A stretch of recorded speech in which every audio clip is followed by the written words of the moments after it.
Hi, good afternoon. My name is Theresa Norn, and on behalf of the STI 2021 Organizing Committee, it is my pleasure to welcome you to the second day of our three-day virtual conference. First, I want to note that if you're looking to revisit a session from Monday or you want to view one that you missed, all the recordings of the sessions are available on the conference platform, and they will be available for the next 30 days, so you're free to use them as much as you wish. But today we have an exciting program, which includes two sets of parallel sessions and a closing sensitive session. And then at 6 o'clock for the optional social hour, we have an opportunity to join a virtual tour of the Digital Places and Spaces Mapping Science exhibit, which showcases some examples of science mapping and interactive visualization tools. But first, something I've been very much looking forward to is the first of our two keynote speakers. Our speaker today is James Wilston, who needs little introduction, but he's, of course, the Digital Science Professor of Research Policy at the University of Sheffield, the Research on Research Institute, and he's also Vice Chair of the International Network for Government Science Advice. I'll give the word to James, and while he speaks, please feel free to submit questions or comments using the Submit Questions box at the end of your screen, and I'll do my best to bring as many of your questions forward to James at the end of the session. So James, the word is yours. Great. Well, thank you, Maria Theresa, and to Jesper and others for the invitation to be with you, not once but twice, because obviously we rescheduled things from last year. It's great to be part of this. I'm sorry, of course, it's online and not in person, though I am excited to have my first overseas trip since the outbreak of the pandemic. Now planned to Denmark, in fact, in the middle of next month, which I hope will end up happening. But it's also a pleasure to be sharing the keynote slots with my good friend and colleague Sarah de Rijke from Leiden from CWTS, with whom I work very closely at Rory, and indeed with whom I'm also have been working on a piece on this very topic. So I hope Sarah will indulge me in previewing some of our shared observations and thoughts on this with you all today. So I wanted to talk about post-pandemic research policy, funding prioritisation, and explore with you some of the lines of uncertainty, really, and inquiry that I think we, as the community of scholars working on these kind of questions, can bring to this topic. One is hesitant in one sense to sort of call the moment of post-pandemic arrival, given the obvious ripples and waves of continuity of this, and of course the unevenness with which things like vaccine rollouts are happening around the world. So I fully acknowledge all of that, and indeed I'll start with some discussion of those uncertainties. But clearly we are at a point where in many countries, including many European countries, there is a degree of light at the end of various tunnels, and it does seem appropriate to turn ourselves to some of the longer term questions that attach to this whole moment. So what I'm going to try and cover quickly in 30 minutes or so are the following points. We've of course seen this huge response to COVID from the research community in lots of obvious and some less obvious ways. And I'd like to try and look beyond that initial series of responses to think about the policies, the priorities for research funding through what has been dubbed in some quarters as the Covert Decade, the effects of COVID, as I say, playing out over that longer frame. And I think that's quite a useful frame in which to consider particularly the effects on research systems and funding systems. So questions I want to cover, what's our frame of reference here? Acknowledging that there are many radical uncertainties. I want to talk about three waves of funding response. I'll talk more briefly about a huge topic which of course has had a lot of attention elsewhere, the innovations we've seen in peer review and scholarly communication through the pandemic. I'll talk about some of the other more immediate and longer term effects and uncertainties around research cultures, and then I'll end with just a very quick set of thoughts on what we as an academic community can do to help make sense of some of this and to help other organizations navigate through it. So that is the plan. starting then with our frame of reference, I think this is a tricky topic. I think it's hard to correlate, let alone make any hard assertions about stronger relationships between major geopolitical events and the shape, size, focus of the R&D system nationally or internationally. But clearly through COVID, particularly in the early phase of the pandemic, there has been and continues to be a lot of speculation, some measured, some more breathless, about the extent to which this whole episode is going to result in much more profound long-term shifts in all sorts of aspects of our economic, social, and indeed scientific life. And I think it is at least useful as a mental exercise. I don't have the answer, to try and think, well, if that's the case, as it were, what do we compare this to? What's our sort of frame of reference? In terms of the economic severity, obviously, of the pandemic, are we talking over the long term, if not the immediate ripples that we saw in the spring of last year?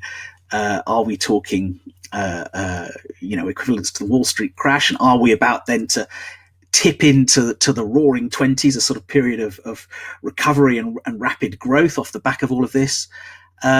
Is a better frame of reference the Second World War? I've seen a couple of talks that have started there. Jonathan Grant from King's College London gave a lovely lecture on this last year, and he sort of took Vannevar Bush and the creation of the public research system as the sort of starting point to argue that we're in an equivalent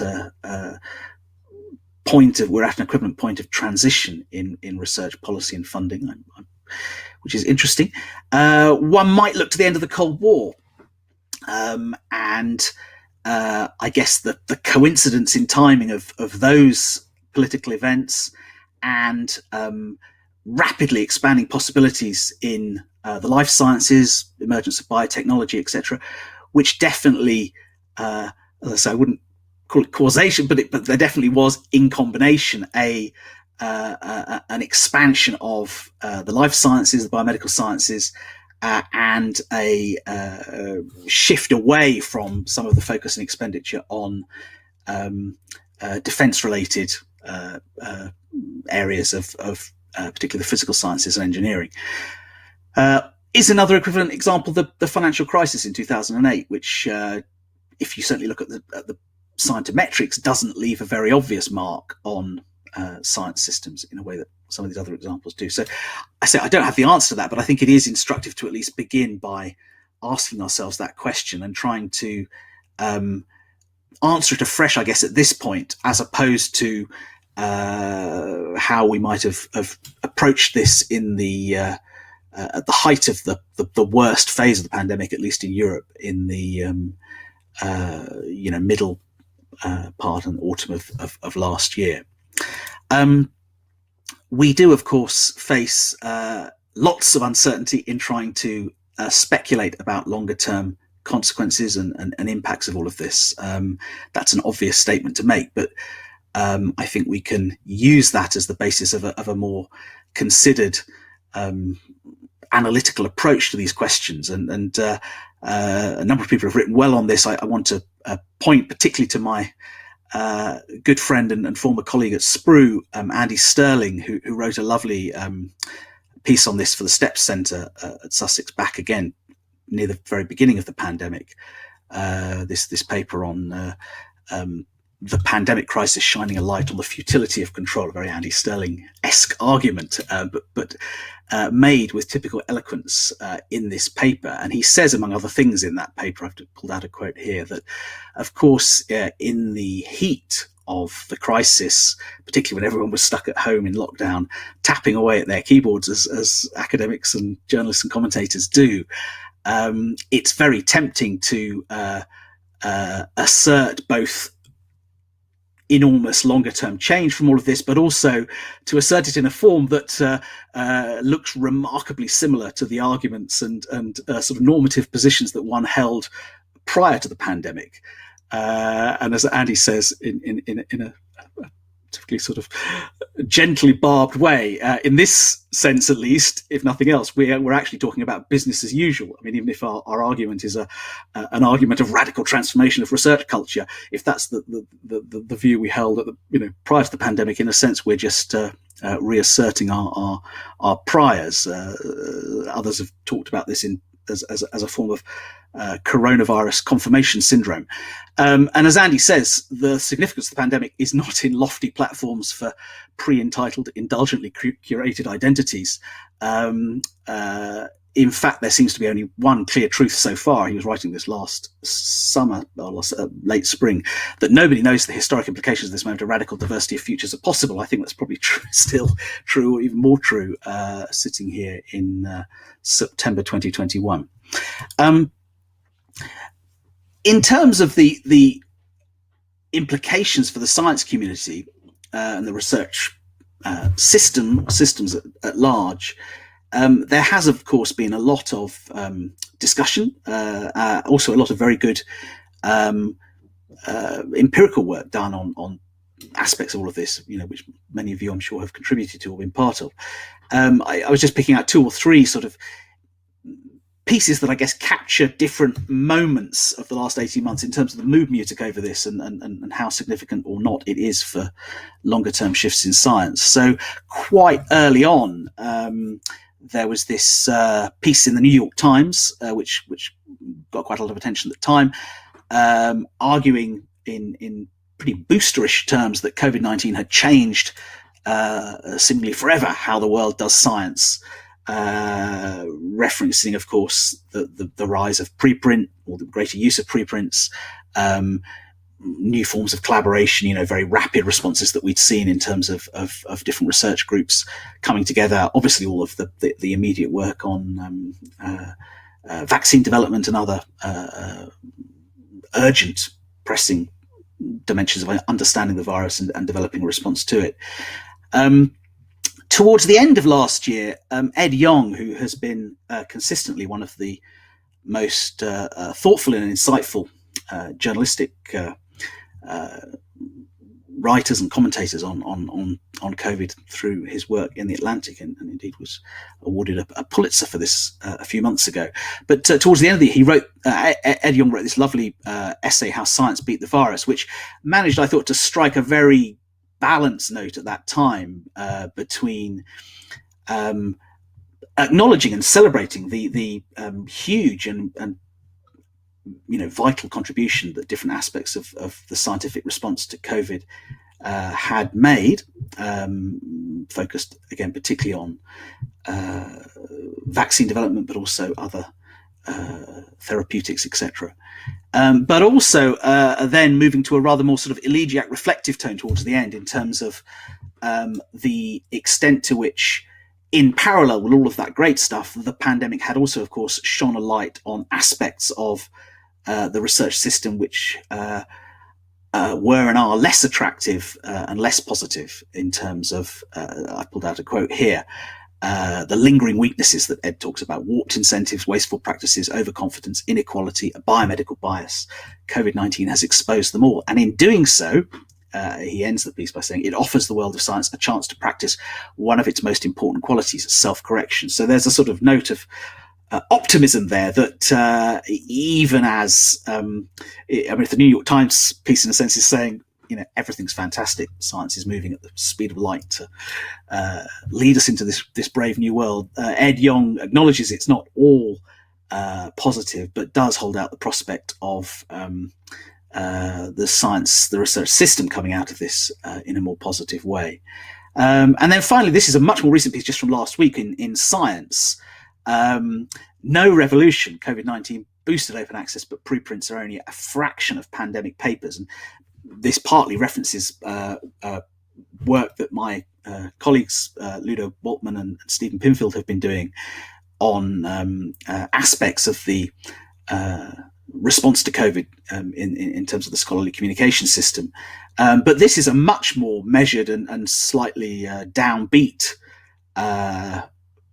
assessment, really, of the capacity of the science system, in a sense, to revert back to business as usual. in terms of the way in which at least the communications piece of the system is operating. So if you haven't seen that, it's worth a look. As I say, I'm in a sense interested in looking further ahead, where inevitably uncertainties proliferate and branch out in all sorts of other directions. So it's a brave game to be in. But I think there is something to be said in the old cliche that we there's always a tendency in these sorts of crisis, world-changing moments to overestimate the shorter-term implications and then underestimate longer-term shifts that may result. And just to point again to a couple of contributions, more journalistic contributions that I found particularly helpful. This piece by Jeremy Farrar, the director of the Wellcome Trust, again came out back in the summer of last year in the Financial Times. The headline, "The worst of COVID may still be to come," is of course a reference more to the immediate prospect of further waves. But in the article, Jeremy talks about successive rippling circles of the impacts of the pandemic, not only in terms of the obvious health challenges that we faced in the immediate period of pandemic spread and response, but then in terms of wider social economic systems. And it's great to see the leaders of research funding organizations, I think, situating the position of the research system in that broader social, political, economic context, and doing so in a sort of public, reflective way. This other report on the right of this slide, the Covert Decade, is another very rich and insightful set of contributions that were curated and marshalled by the British Academy here in the UK, the National Academy for Arts, Humanities and the Social Sciences, brought together a whole group of sort of stellar thinkers to reflect on those longer term shifts and uncertainties across different realms of society and life. And I think, as I say, for the funding system, it's quite useful to sort of think about this in terms of decadal consequences, not least because the funding system, of course, is quite a slow machinery, as it were, to repurpose and direct in new ways. So that is, in a sense, the question that we've been trying to grapple with a bit in the work we've been doing in my own institute in Rory. And I think to sort of build on the Jeremy Farrar piece and put this in language again that's familiar to us in terms of going back to Chris Freeman, Carlos Perez and others, and Krondatiev in terms of waves. I think we can think about different waves of funder response to COVID that we have seen and are seeing in the systems around us. That first wave was, of course, the immediate response that was triggered by the outbreak itself. Lots of money, of course, going in from all sorts of sources. This is one attempt from this COVID-19 R&D tracker. There have been a number of good attempts to capture and categorize, codify different R&D investments that relate both to COVID-19 specifically and then to broader pandemic research. Another very good group down at Southampton, led by Michael Head and others, have done some great work on this. But I just pulled this one out really as a visual illustration of the point that there was and continues to be a big immediate response. The OECD, in its analysis through the Global Science Forum, delineated these different research funding categories in response to COVID initially: basic research, epidemiology, public health, diagnostics, etc. All of which we've seen in pretty much every national research system and in different multilateral contexts. And I mean, here's a few other examples of the sorts of things that funders have done around the world. Immediate grant schemes, rapid response schemes of various kinds. Our own national research agency, UKRI in the UK, put a lot of money through this coronavirus hub. Welcome again. I mean, there's lots of examples that, of course, you'll have in your own systems as well. The second wave of responses then have really begun to emerge more this year, and that has been various attempts to try and look to the point we're now perhaps at, or at least the point we're coming to, where the more immediate threat from the pandemic to health and livelihoods begins to recede, and we're instead looking at the rebuilding process, and also at the longer term economic, social, health system consequences. So again, we've seen quite a number of different funders coming to the table with schemes of various kinds to try and reflect on that. The Volkswagen Foundation there on the right, one very interesting attempt to try and cast the horizon further ahead.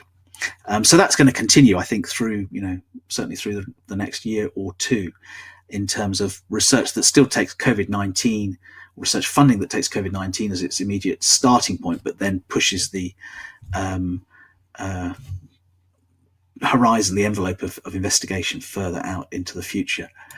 But in a sense, more important than any of that through the crisis to date has been not so much what policymakers and research funders have done, although they have done a lot, and they've done it quickly, certainly quickly in relative terms.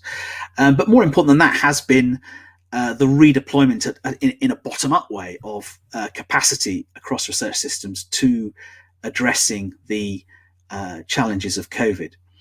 And it's a very interesting case study in a sense that I think has broader lessons to offer to research policy and funding. If we want to be cynical, this sort of jokey mock paper on the left here is a part of the story, I guess.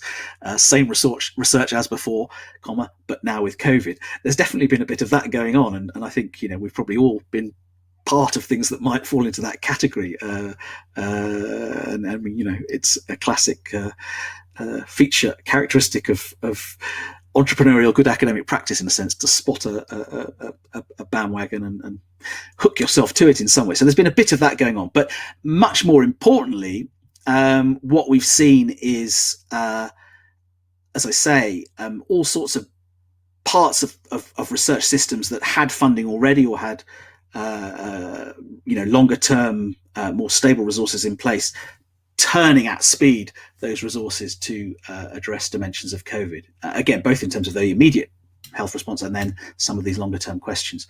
And I just wanted to point out, this is a preprint, so to stick with the mode of the moment, as it were, that Daniel Hook from Digital Science and I published just the other day. This is a paper that's going into a new journal, edited by Jeff Mulgan and others. Jeff Mulgan now at UCL, called Collective Intelligence, which is a nice idea in terms of distributed modes of intelligence across systems. But we just did this short piece to try and look at some of what had happened in the pandemic response across research systems, and the extent to which that was new, old, a mix of both, what was driving it, top down, bottom up, etc. And if I just quote, we took as the title this idea of the pandemic veneer, which is I suppose trying to convey the sense in which so much of what we have seen has been layered on top of existing structures, networks, and funding sources, which is not to downplay the significance and scale of what's gone on. It is phenomenal. If we look obviously at outputs, as has been well documented, we've seen, at least using the data in the Dimensions database, COVID-19 as a category, if you like, even though it's not obviously a disciplinary category, accounting for 4.5% of all research outputs in 2020, and so far in 2021 that's risen to 8% of all global research outputs. So this is enormous. It's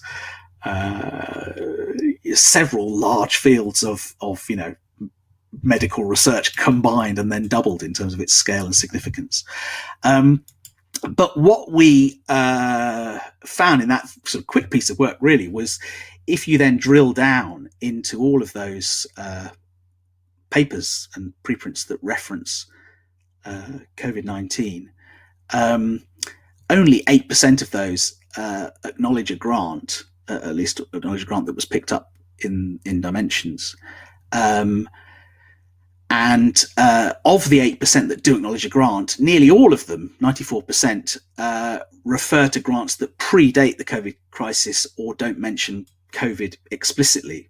So one assumes they were existing grants or core funding sources. Only 2% of the 8% that do acknowledge a grant, so this is a very tiny proportion, mention a grant that's specifically identified as a COVID grant. And that's around 900 papers in the last 20 months from a total volume of papers that now exceeds 500,000. So, what does that say? I mean, one, of course, there's a lag time, and some of the effects of the specific funding initiatives won't be visible in the publication record, at least for a few months yet. But it also, in a sense, I think, reminds us of the relative, I was going to say insignificance. It's not. I mean, research funders aren't insignificant, but in a sense, the impact and significance of interventions by funders are far less important than maintenance of the overall funding, health, stability, sustainability of the system. I.e., if I were a policymaker looking at this, what I would say is, well, one big take-home lesson is it's really important to keep research systems and research institutions and researchers effectively funded, if you like, generically, so that they then have the capacity to deploy to tackle key priorities as they emerge, including crises like COVID-19. Policymakers certainly and research funders invest a huge amount of time, energy, effort in intervening strategically in various ways and initiating funding schemes of various kinds. But this perhaps is a reminder to them that is of comparatively less significance in a situation like this than ensuring that you have researchers in place with resources and capability and letting them get on with deploying their skills, talents, expertise to tackling shared problems. So I think that there's some sort of deeper stuff to reflect on there that I hope we will also be doing some more work on over the coming months. So that's just as a flavour of some of that. Let me speed up a bit because I'm going to run out of time. Third wave responses. So we've talked about first wave, second wave, some element of the mix of top down, bottom up. I mean, third wave is really hard to say, honestly. We really are in the zone of uncertainty here. But by third wave, I mean, going back to my opening slide, in a sense, if we were to sort of transport ourselves to the year 2030 and look then at the shape, size, scale of the research enterprise, its areas of thematic priority, some of the obvious scientometric indicators, would we see the mark of COVID on those systems, and what would it look like? And I think it will be very interesting. This will obviously play out differently in different systems depending on the politics. I mean, very broadly, we're of course likely to see more investment going into pandemic preparedness, into vaccine development, and quite probably into the wider biomedical systems around those priorities. And I mean, in a sense, who wouldn't, or who would argue against that, given what we've all just been through? I think the more interesting question, or at least, I think another interesting question, is the extent to which the lesson of COVID in terms of policy and funding priorities transcends the sort of zone of pandemic specificity and enters into a broader debate about resilience, risk, our societal capacity to cope with systemic shocks and crises of various kinds. And I mean, climate, of course, is the other obvious area one looks to as a multiple source of these sorts of crises over the next few years. My former boss, when I worked at the Royal Society at the National Academy here in London, was Martin Rees, Lord Rees, who is the UK's Astronomer Royal. And Martin wrote this very thoughtful, if slightly pessimistic, book at the beginning of, in about 2005, called Our Final Century, in which he said that, the 21st century was likely to be humanity's last run around the block for various reasons that were largely linked to our inability to predict and prepare for potential catastrophic risks of various kinds, and including, of course, pandemics. And he now set up, after he stepped down from the Royal Society presidency, the Study for the Centre of Existential Risk at Cambridge, which does a lot of work on these questions. And I think that's a very interesting question for policymakers and for research funders, is, in a sense, there's a very understandable sort of human systemic response to something like COVID, which is to plough a lot more resource into fighting the battle we've all just been through. And the question is the extent to which there's real appetite on the part of governments and funders to expand that more broadly across different areas of longer term systemic risk. And I say climate, of course, is the one that we would all probably first point to, but I mean, even climate, all of the interdependent potential scenarios in terms of linked systems around energy, food, water, etc. We've seen bits of this debate sort of ripple out in different ways over the past 12 months. I'm sure will intensify in the months to come. It was fascinating. I'm sure it was destabilizing as well for the people working in the ERC, but fascinating from the outside, looking at the controversy that erupted quite early on in the pandemic when, as some of you will recall, the very newly appointed boss of the European Research Council, Mauro Ferrari, tried at speed to sort of pivot the focus of the ERC towards these more immediate COVID-related questions, and encountered a very, very strong resistance, both from his own council and from policymakers in Brussels, in a sense, pushing back against his efforts to engage in a sort of institution-wide exercise of what has been dubbed in other contexts COVIDization of research systems. This term that some have used to describe the shifting of emphasis in funding and other things to COVID. So that was interesting. And I mean, the ERC, of course, reasserted the importance of its model in the wider context of European funding. I think in quite a positive way, going back to my earlier point about maintaining capability and flexibility across systems. Other funders have talked more specifically about this challenge. Matthias Egger, the president of the Swiss National Science Foundation, again, whom we work with quite closely, wrote a very nice piece on the challenge of COVIDization, as he saw all the pitfalls of COVIDization, because it's obviously something he's keen that the SNSF should avoid. We've recently completed a series of interviews with the heads of around 25 funders worldwide, and I've actually been very pleased, or at least reassured, that there doesn't seem to be a wholesale rush to rebadge things and direct them, as I say, to fighting that specific battle. That may, of course, crumple that position under pressure from politicians and other stakeholders.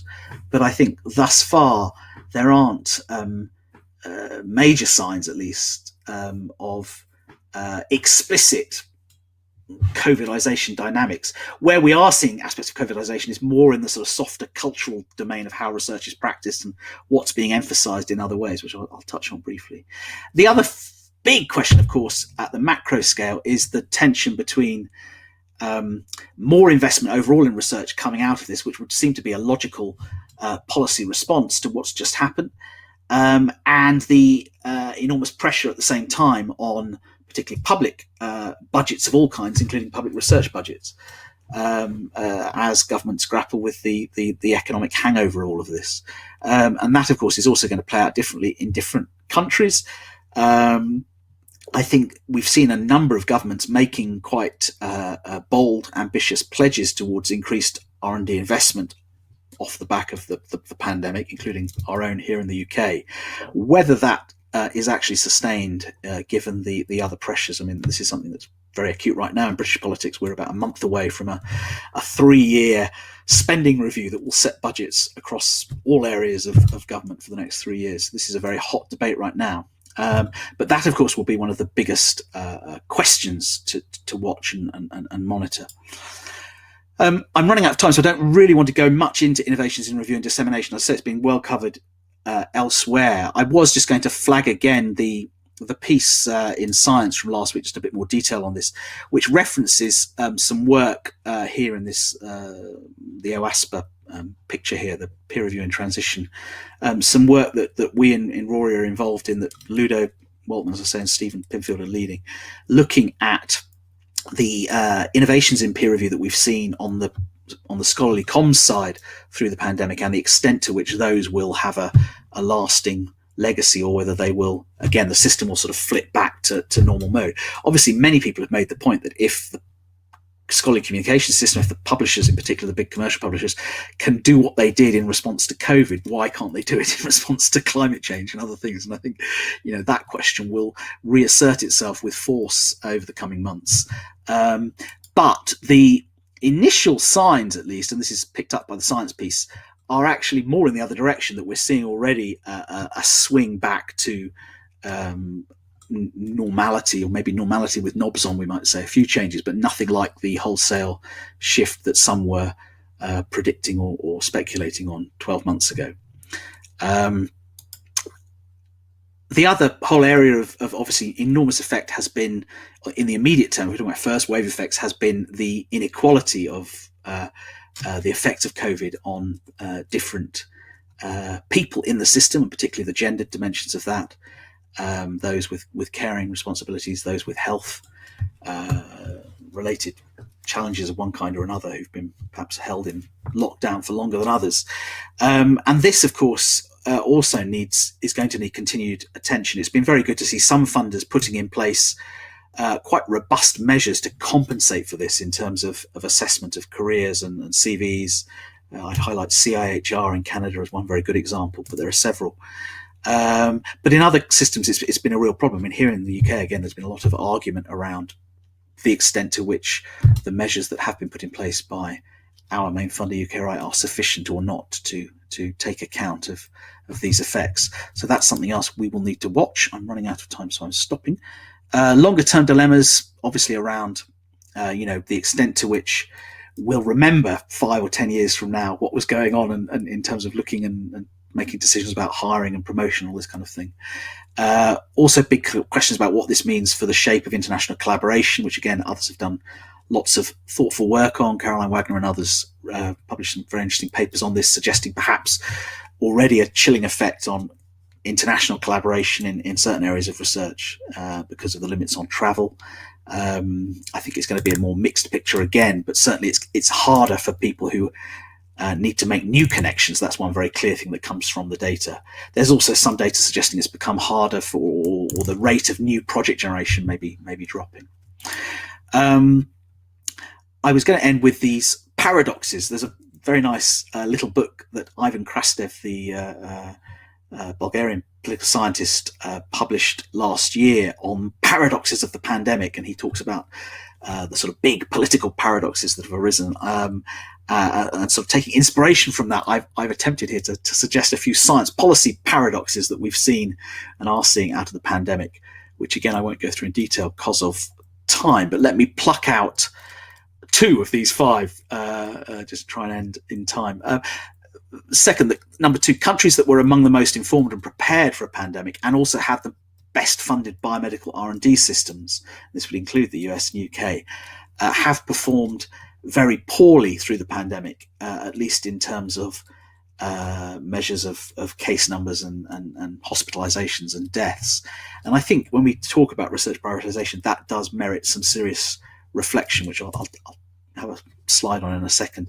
And the final one here, for all the hype and hope of transformation, in many respects, little has yet changed. I mean, I think that would be one of my headline messages as we sit here today, that this goes back again to Andy Sterling's opening point, that big systemic change, even coming out of a crisis, doesn't flow in any sense simply or automatically or easily. It has to be fought for and pushed over, so argued over.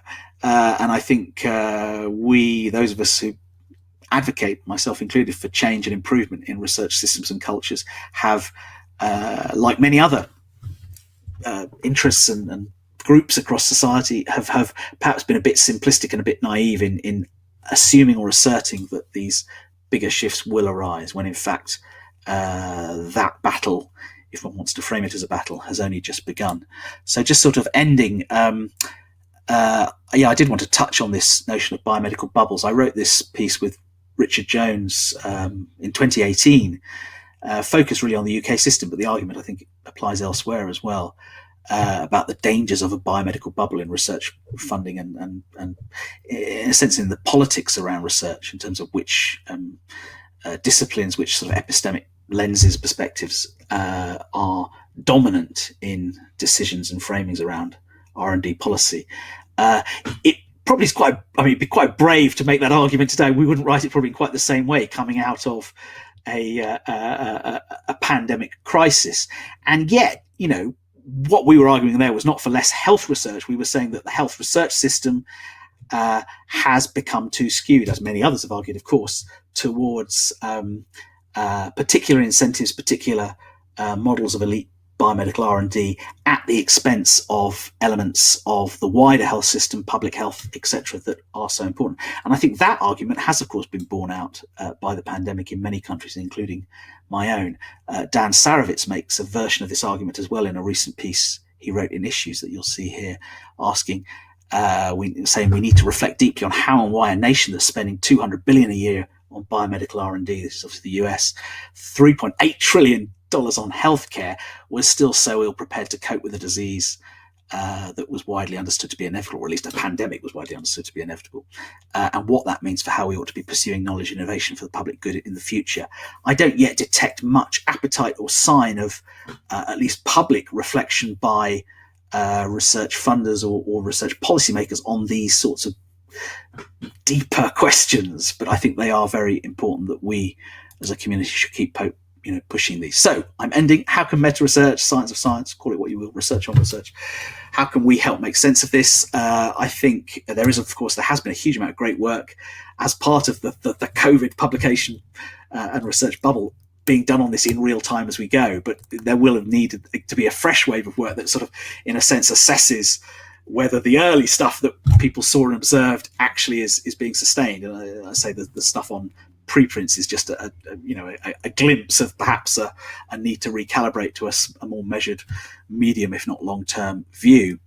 I think there's a lot of work to be done with funders and others on this. I think it's a shame that a lot of the rapid response stuff, because it was rapid and urgent and an emergency, was done without an attempt to put in place alongside robust sort of real-time evaluation that could give us a more solid basis on which to use those rapid funding schemes and rapid review mechanisms, as the basis for wider change. I think that's a missed opportunity, even though I completely understand why, in the heat of the moment, it didn't seem like an important thing to do. At the risk of pointing to another conference in the middle of this conference, I'll just mention finally we have a session on this in the Metascience 2021 conference, which starts seamlessly almost off the back of STI 2021, begins this week on Thursday with a session that's actually next week on the 23rd of September on this question of how can metascience support post-pandemic transformations. And we've got several